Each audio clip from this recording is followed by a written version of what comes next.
Take two. As I was saying, just reviewed, just watched one movie that was, for me, it was a nostalgic piece, to say the least. 1982, George Romero and Stephen King teaming up to bring one of the greatest horror anthologies, in my humble opinion, that being Creepshow. This was a great movie. For those of you that are unfamiliar with it, it's got a good cast. Vivica Linford's, who really I'm surprised hasn't done more movies. Ted Danson, Leslie Nielsen, Adrienne Barbeau, a lot of good 80s actors. Anyway, for those of you that are a little familiar with the old EC comics, like Tales from the Crypt, The Vault of Horror, it's those type of storylines, pretty much. It's basically a comic book by the name of Creepshow that gets taken away from this little kid, played by Stephen King's son Joe, of all people. His father takes the comic away, throws it in the trash. You pretty much know the kid's going to get revenge for that. And then, of course, the stories unfold. And it's 5 short stories. The first story, of course, being Father's Day. This woman kills her father on Father's Day after, nursing him and taking care of him in his, twilight years. I guess he was supposed to be like 100 and, 170 or something like that? I don't know. But anyway, the guy lives on and on. He basically has her future husband bumped off in a hunting accident. She, of course, is a little pissed off, bashes his skull in. Marble ashtray, fast forward 7 years later, he rises from the grave and fucks shit up. Pretty classic, brutal, Stephen King, George Romero hybrid type of stuff. Tom Savini, of course, does the makeup, which anyone who is into horror movies knows that name. The man's a mad genius, to say the least. Anyway, moving on. Story number 2, The Lonesome Death of Jordy Verrill. It's Stephen King in a pretty much a one-man act play type of deal.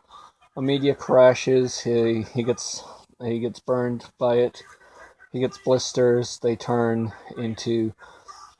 slowly into a being of grass, pretty much. And it's a little dark. It's a little depressing. It's a good story, but it's a little sad. Moving on, Leslie Nielsen and Ted Danson.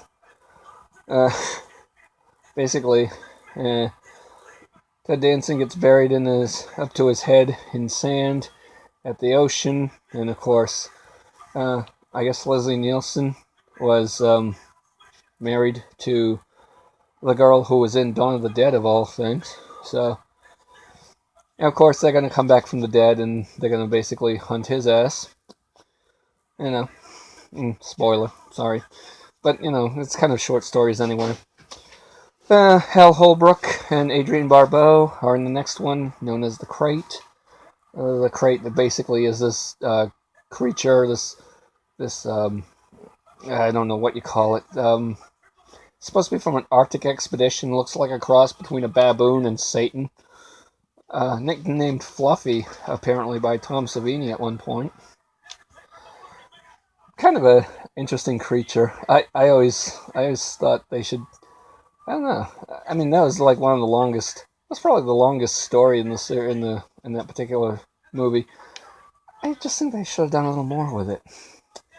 I don't know.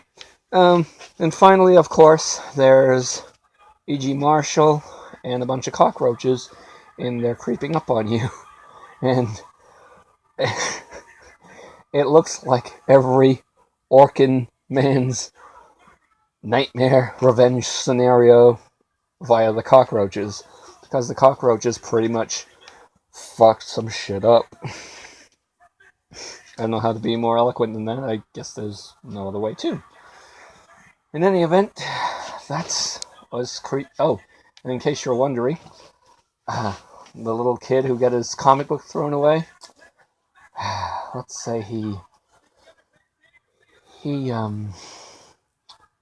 kind of puts a spell on Daddy, you might say. In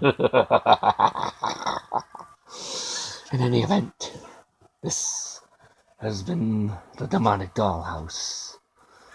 Tune in next week, or maybe sooner. Captain Grindhouse will be back to give another review, and sooner or later, BabyDoll will return. Hopefully, this time I hopefully will be reviewing Evil Dead, the first one, the classic one, the one with the Deadites and the Necromonicon. Some light reading, you might say, if you were, a Cenobite, perhaps. In any event, good night.